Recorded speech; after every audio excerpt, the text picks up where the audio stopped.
Hello, I'm Carolyn Jones with the Washington State Department of Social and Health Services. Welcome to another workshop on the web. You're about to view a video regarding the needs of young people who are gay, lesbian, bisexual, transgender, or questioning. Studies have found that gay, lesbian, transgender, bisexual, and those youth who are questioning their sexuality are twice more likely to attempt suicide in their teen years than those that are heterosexual.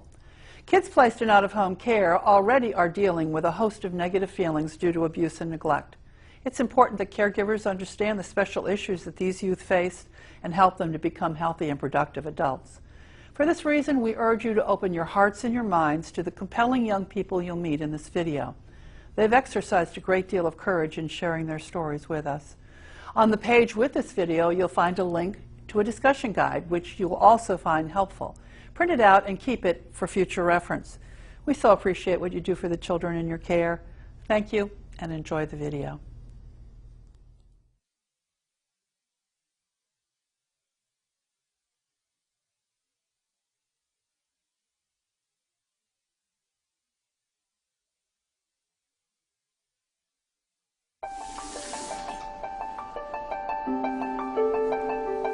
What are you going to add with it? I just need to put butter. Some butter? Yes.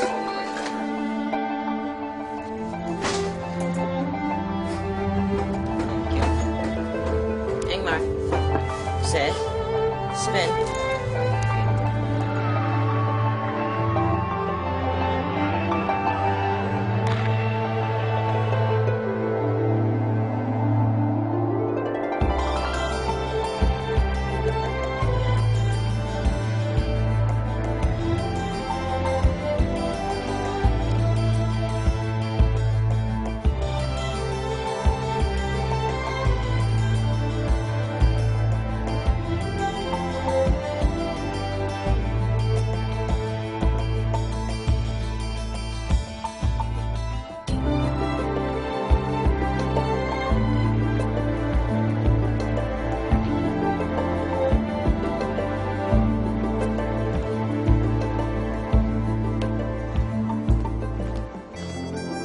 To be honest with you, it scared me to death. I had never dealt with a gay youth. My name's Tyler, and prior to going into the foster care system, I lived with my mom and my stepdad. We lived in a small town in Washington. It's not exactly the most comfortable situation living with your parents who aren't really accepting of you, and knowing that you're different is always on your mind, and it makes you scared of what your parents will think. I always felt evil in their eyes. Being a foster kid and bouncing around from group home to group home and foster family to foster family, you get this really strong sense and worry that nobody really wants you, like you're not good enough to keep around. And so add that to the fact that I was gay and I had something to hide, and you're walking around with this horrible sense about yourself and what everybody thinks about you all the time. When I was in junior high, I had a crush on this girl. I was like, oh my God, what is wrong with me, you know? I'm not supposed to like girls. This is disgusting. What's wrong with me, you know? And my family didn't understand, and I didn't even know what a homosexual was until I was about 15. I'd heard the word homosexual going to church and being with my parents, and we'd study the Bible, and they never explained to me there are people out there that love people of the same sex. And so that was really a big shock to me. I thought I was just the weirdest person ever. I would say right now I'm more attracted to men than women, and I think, if I had my way, I'd like to be heterosexual. You know, there's the debate whether it's a choice or if it's something you're born with, and I don't know where I would stand on that other than just to say that who would choose it? You know, who would choose a life of ridicule? In my foster family, my foster mother, but she didn't do in physical abuse, she made up for with verbal abuse. Like, every chance she got, she told me that I was going to hell.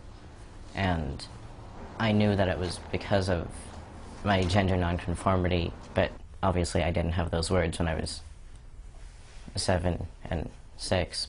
I identify as a male only when I have to. For courts, for, say, someone wanted to take me to church. Just a whole respect thing when it's necessary. Other than that, when I go to school or when I'm hanging out with my friends or when I go out to a party or something, I dress in drag. When I think of transgender and think of how I use it, it's just kind of that I don't identify with the gender that I was born into. And genderqueer is just how I consider myself really gender fluid, and I kind of consider myself a little bit of both genders, kind of just pushed into one. I identify myself as genderqueer or gender fluid,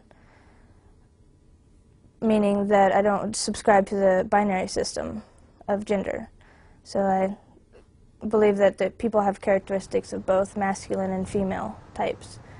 When people ask me like what pronouns to use, it's pretty much I tell them to use whatever they prefer.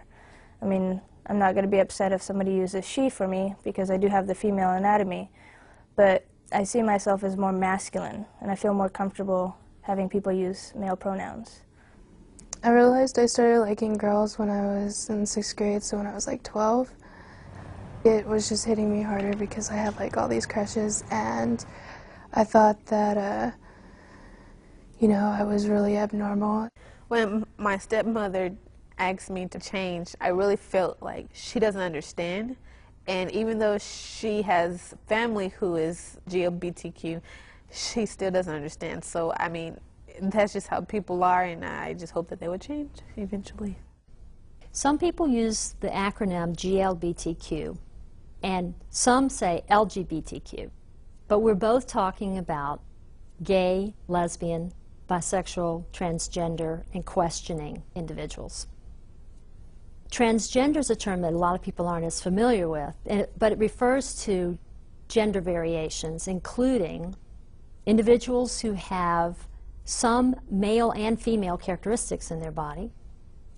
It also refers to individuals who have a typical male or female body, but their internal sense or perception of what their gender is does not match that body. And it refers to people who, for whatever reason, prefer to dress and behave in a way that doesn't match what the culture expects for someone with that gender. The term questioning refers to people who are going through a period in their life when they're uncertain about what their sexual orientation or their gender identity is. It can happen for heterosexual and for gay, lesbian, bisexual youth. It's very common in adolescence, but it can also occur at any point in a person's life. First, we have to make sure that the young people are seen and noticed and acknowledged that they are living human beings within the system of care and that they need services. So it's the invisibility that really is a kind of a special need.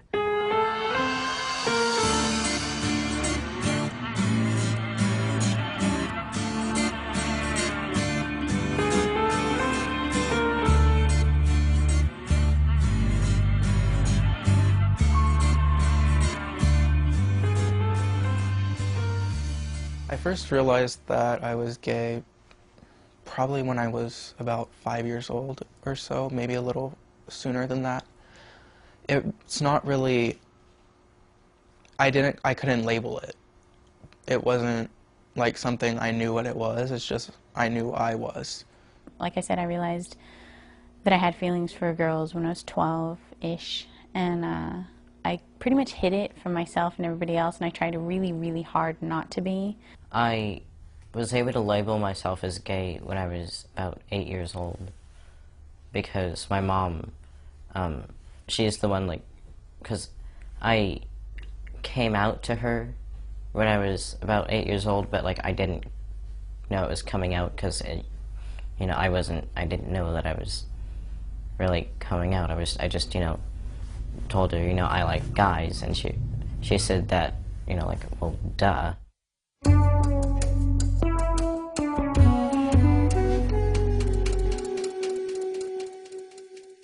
I think that I didn't choose it because I didn't really know too much about it when I started realizing how I felt about girls. So. Actually, Shondell helped me understand that. Because I think in the beginning I did kind of ask her a lot, are you sure? You know, are you really sure? And how do you know? And she said, when you kiss Dad, do you get a little excited? And I said, well, yeah. And she said, yeah, if I kissed a boy, I would feel nothing. And so that I thought, well, gosh, that is really, that's it right there. This is how she feels. The child is how the child is. That basically how the child comes, you can't try and mold the child to what you want that person to be. That person is who that person is. And whatever they are, just love them for it, just the way they are. There are some groups and some individuals who claim that they can help a GLBT youth stop being gay through what they call reparative therapy or transformational ministries. While they may be very well-meaning, the research has consistently shown that their efforts do not produce an actual or lasting change in sexual orientation, and in fact they may be doing more harm than good. For example, an individual who doesn't change may experience anxiety, guilt, depression. They may resort to use of substances or even consider or attempt suicide. I think it's important to note that the American Psychiatric Association over 30 years ago said homosexuality is not a disease, it cannot be changed, it cannot be cured. It is a normal variation on human sexuality. Since then, many organizations have endorsed the APA's position on this. And in general, what they recommend is, if you're a social worker or a parent, it's best not ever to refer a child to a therapist or anyone else who says that he or she can change a child's sexual orientation. When people say that it's a choice to be lesbian or gay or transgendered or whatever that you are, I don't agree, because I don't choose to be discriminated against, or I don't choose to be, I don't choose to have mixed feelings about the way I am because I'm different from other people. So I just don't feel that was a choice. And even when I was in preschool, I mean, I was attracted to females. I really was. I remember that clearly. I do. So I don't believe that it was a choice at all.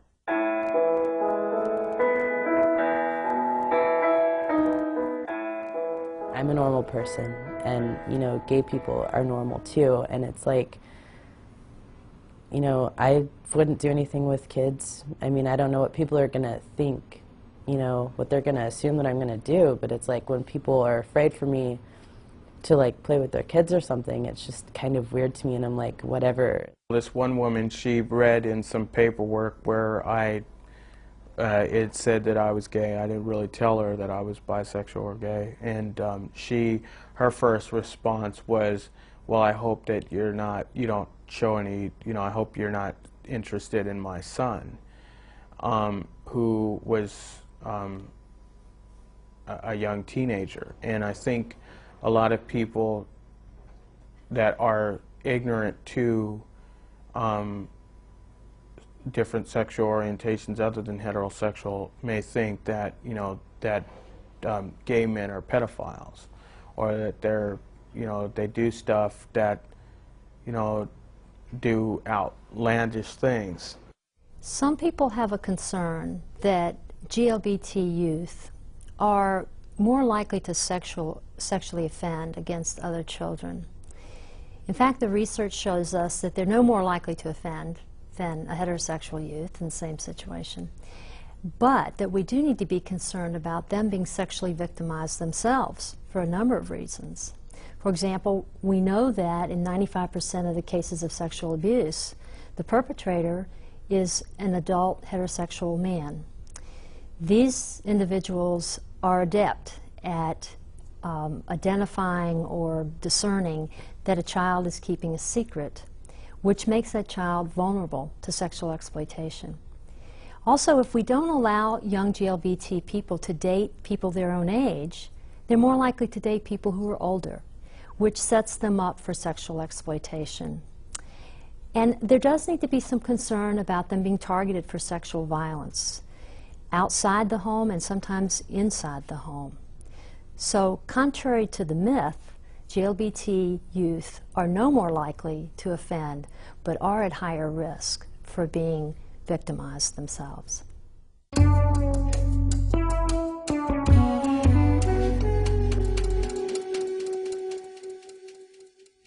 Gay and lesbian isn't that you have sex with, you know, the same sex. It's not anything about that.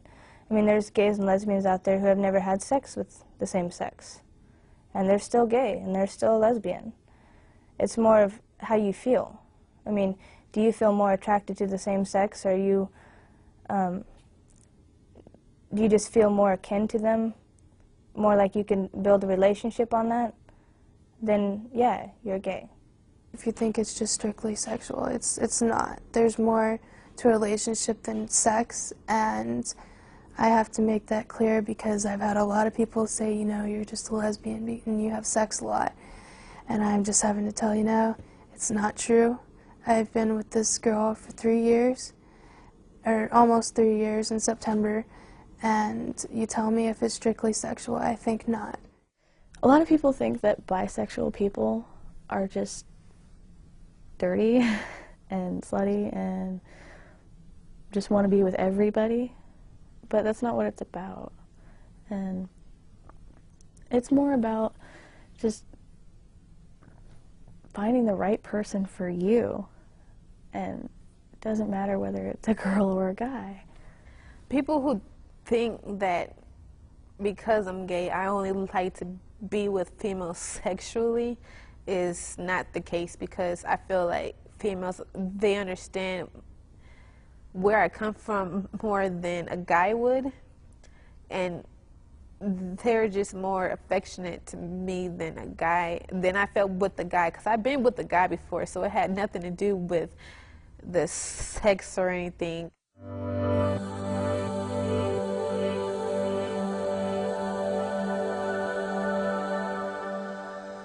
My religious faith has played a big part in me coming to terms with myself and helping others come to terms with themselves.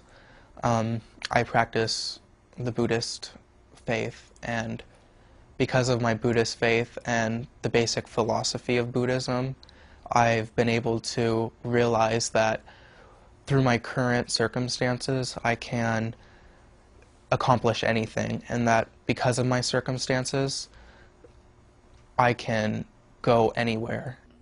I was raised to believe in God, and I do believe in God, but it took me a long time. Like, I stopped praying for a really long time because I was like, well, I'm not good enough to pray to him because I'm a terrible sinner and I'm going to go to hell. And I reconciled myself to that because that was what I was raised to believe. And I guess in the back part of my mind, I still kind of believe it a little, but I'm not terribly afraid of it because everybody talks about God as this loving being, you know, that cherishes life and is accepting and forgiving and all that and gracious. I am a religious person. I am Baptist, Southern Baptist to be exact. I don't go to a Baptist church at all, but I do believe in God.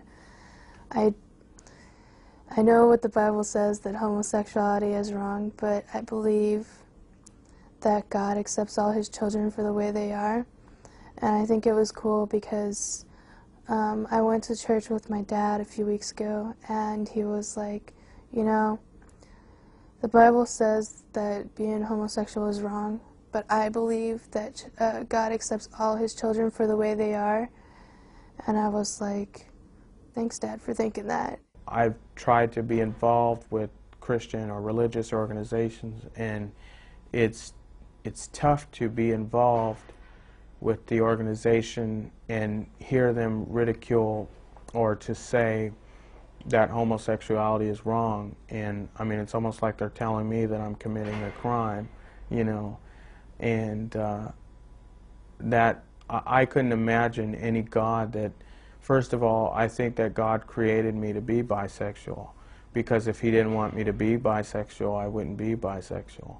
And I think that I think that you know, if God, I would want to worship a God or a religion. I'd want to partake in a religion that accepts people for all of what they are, not just bits and pieces.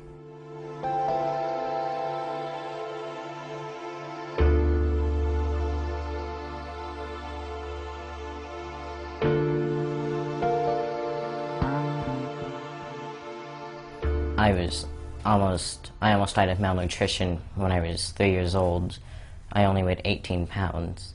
From the paperwork that I've read, he was getting into nail polish and makeup and things like that, and his parents dealt with that by trying to beat it out of him and make him act more like a boy should act by, you know, making a man out of him, so to speak. And so they were very rough with him.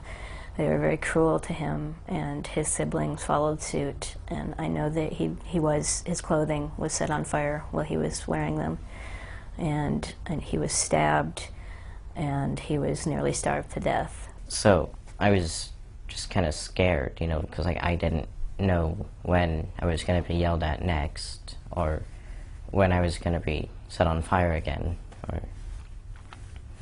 Unlike other young people who come into our foster care system, many of these young people have been thrown out of the home. In fact, studies done in many cities find that up to 50% or more of the young people who become homeless each year are LGBTQ. These are young people literally thrown out of the home. So when they come into our system, many of them do not feel safe in family environments. One of the houses I was in for the longest time, I was in the house for about 8 months. I remember that we had a transgendered youth move in with us, and he was in the process of transitioning to the female gender, and it was a military household, and the lady in the house would constantly say things about him behind his back. And I knew that transgendered people were also part of the gay community, and that made me feel inadequate, and it made me feel even worse about myself, because I wondered, what if she found out that I was gay, and what would she say about me? And I was really scared. They need this support. They need that respect. And I'm not just saying that because I love Tyler. I'm saying that because there are many gay youths out there, and there are homeless gay youth. Some parents need that education also, because when the child comes out, or if they accidentally find this out, they're kicked out of their home. So they're at a higher risk there, living in the streets. I thought that I was really at home for the first time with that foster family, and then they didn't want me either.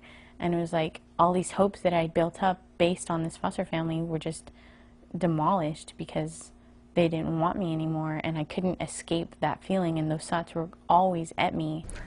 There isn't a safe place on the streets.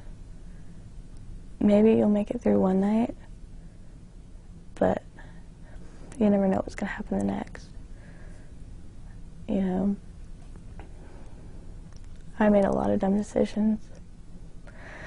I hitchhiked, I slept in public places, I crashed in houses that you just don't crash in, you know.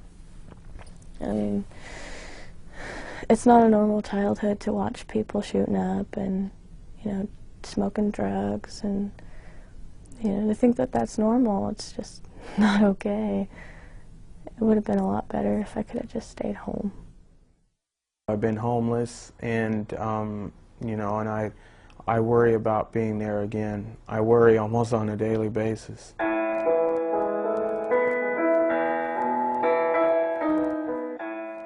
My experiences in school. Well, in junior high is when I came out. In junior high, junior high is kind of those times when everybody starts to group up and everybody starts to see who they are and feel their perspective of everything before high school. And identifying as bi was really tough for some people because they just didn't know how to handle it. But then I did pull through with some friends, Now, high school is a different story. High school, you have less accepting people, more empty-mindedness. I mean, I could tell you stories about how I got kicked out of schools because people didn't agree with the way that I am, and it caused problems and conflicts with people. When I wanted to come out, I was scared because of the things I saw in the news and the way people talked at school. I didn't want anybody to know. I didn't tell anybody until I was in 9th grade, and I knew when I was in 7th grade. That was very hard for me. And actually, I quit school because there were a lot of people that would stare at me and say disgusting things. High school was the worst. I mean, I got called everything from homo to bisexual to transgender, tranny, transsexual, you know, gay, lesbian, dyke, and all my life I had no idea what these words meant. None of them. My mom claims that she remembers me coming home and saying, I don't want to be a homo, you know, because whatever people were calling me is something I knew I didn't want to be. High school and middle school can be very dangerous places for sexual minorities, and as foster parents, you need to be aware of what's happening at school. You need to be asking your child, you know, is there harassment going on? And the foster parent needs to be prepared to step in and advocate and make sure that there's a safety net in place for that child. Prejudices are very dangerous. There are people who feel that because I don't agree with this, you need to be dead. And that's absolutely true. We have examples of that everywhere. So I was very careful, made as much as I could be without smothering this child. And I talked and talked and talked. And then finally he was old enough to go into Oasis, so they did safety things of all kinds, which is one of the best things that could have happened.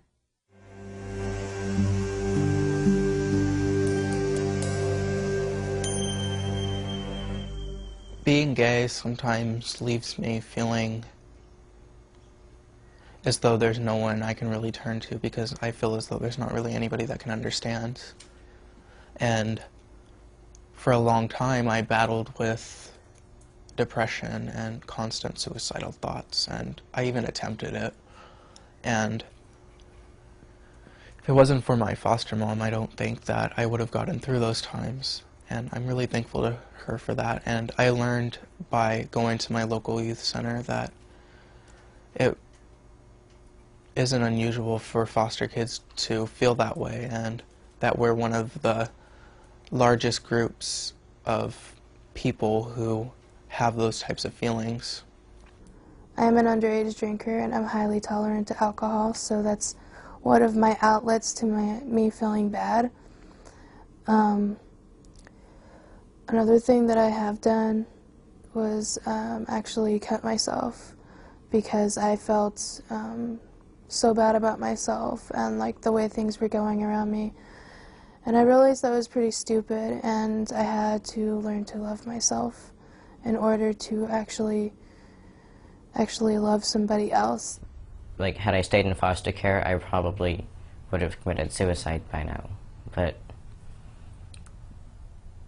no, since I'm here, I'm still here, and I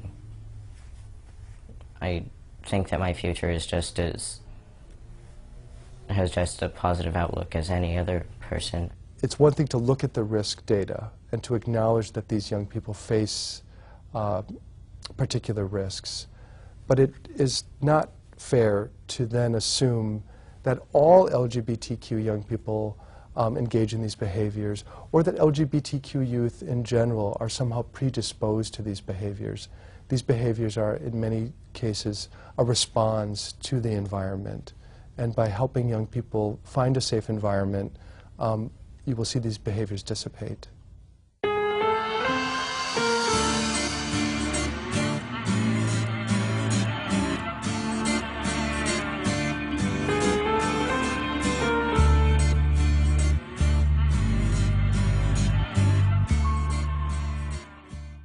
my experience with being closeted was I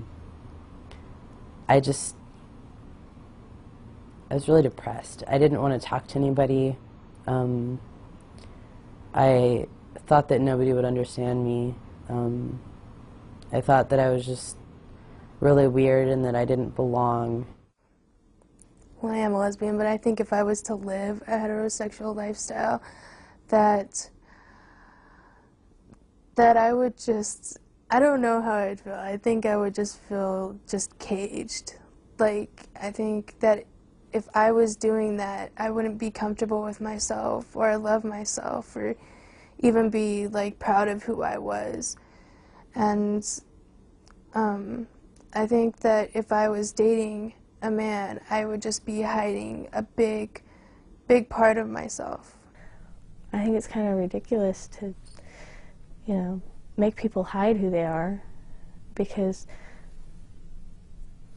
it makes you angry at the world, you know, and you can't function in a normal life if you've got this huge secret hanging over your head and you're unhappy all the time. I did come out when I was 19, and I was so scared. I was sitting on my bed, and I asked my mom to come into my room, and I went to talk to her. And I told her about my friend Jessica that I'd been hanging out with, and then I said that we had started dating, and that I was really interested in her. And my mom was surprised, but then she laughed and was like, you know, everybody said that you were gay, and I was like, no, she's not. It's like everybody else kind of knew. She was shaking so bad when she told me. I was afraid she was going to tell me that, you know, she was going to go to prison or something ridiculous. I just said, oh, is that it? You know, what's the big deal? To me, it was nothing, and I gave her a hug and said, is there anything else? And that was it. It just wasn't anything that I needed to worry about. Some people that are out aren't open to the community. There's a difference between in the closet, in the room, and out. And those are my three concessions. In the closet being not out, but you know about it. In the house meaning you have a certain limited people that you tell, like such as your best friend or your family. Being out with the community, you don't care, who knows. So figure out what level of being out they are. I don't think that I need to announce it from rooftops, but I don't think I need to tell the world about my orientation, but I could tell the people that are, you know, closest to me. I don't agree with, and frankly, I don't think that it's really anybody's business, really. I mean, other than just, you know, I think it's only anyone's business but who you want to share it with. For many young people, coming out to an adult is a really important event, and I think for a caseworker it's important to understand that you are seen as a helper for this young person, and you may be that one person in this young person's life that this young person feels comfortable talking to about this issue. Tyler came out to me, and I kind of wondered, because often the conversation about gayness would surface, then he would mention a gay classmate or a person that cross-dressed. And with his eye contact, I felt that he was wanting to know how I felt about it. So when such a conversation come up, I said to him, "Are you gay?" And he said, "Yes, I am." And I said, "Wonderful, you admitted that to me. That pleases me, and I'm glad you're relaxed enough to share that." Many young people will come out to the adults that they trust, but it's not a failure on the part of a caseworker. If working with a young person that you might suspect is LGBTQ, if that young person does not come out, it doesn't mean you have not done your job. But you can still be supportive. You can still signal to that young person that you are a person to come to if they would like to talk about these issues.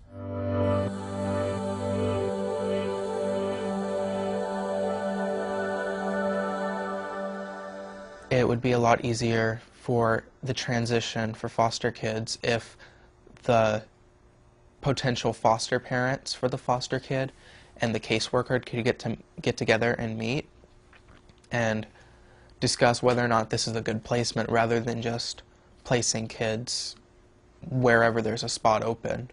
That, not only are the parents accepting of that lifestyle, but also that the other kids, biological and foster kids, or whoever, that everybody in the home is okay with it, not just somebody or some people, that everybody in the home is okay. When you get a foster kid and they tell you, I'm lesbian or something, your reaction shouldn't be shocking. It should be, that's great, I'm happy for you. What do you want for dinner? The main thing that I would just tell a person who's going, or a foster parent who's going to take in a foster kid who is GLBTQ, is just to have an open heart and mind about who the kid is and accept them.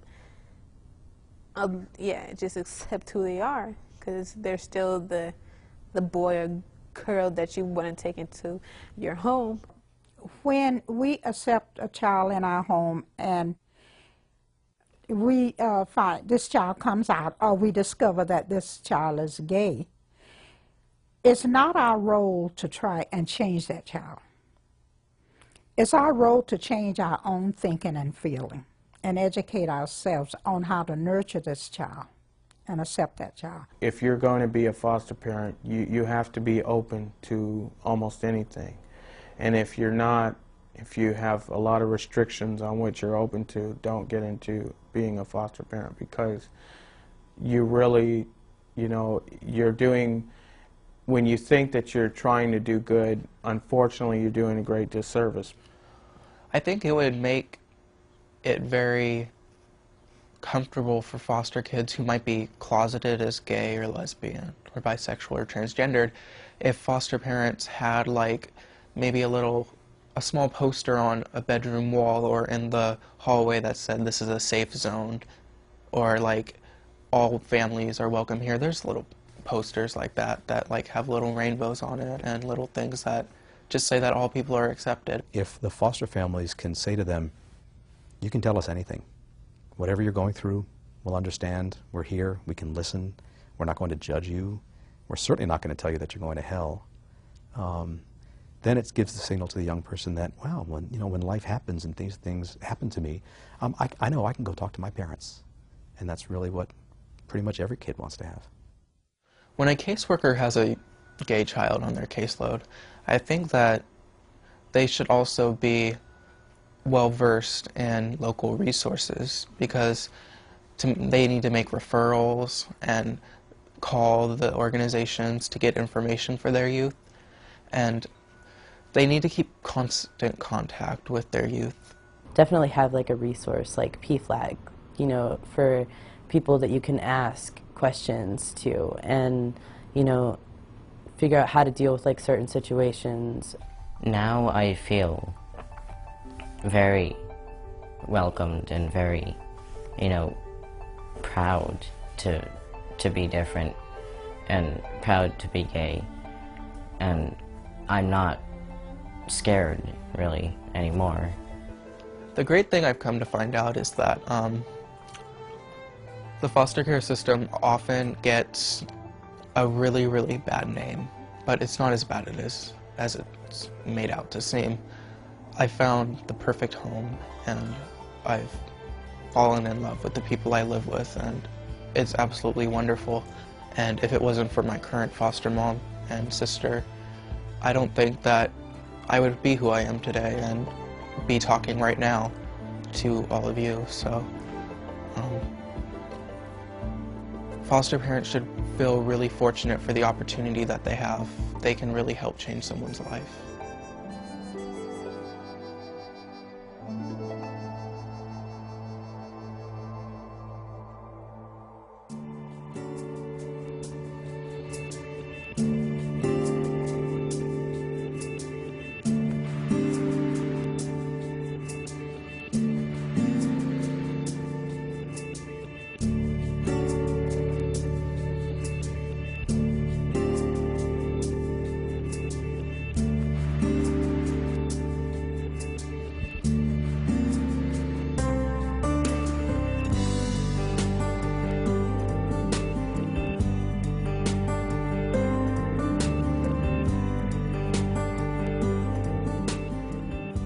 I really want to be a teacher.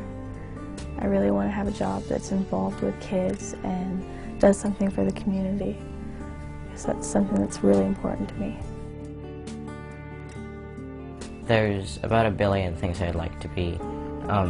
One of them, like, I want to be an ASL interpreter, which is American Sign Language.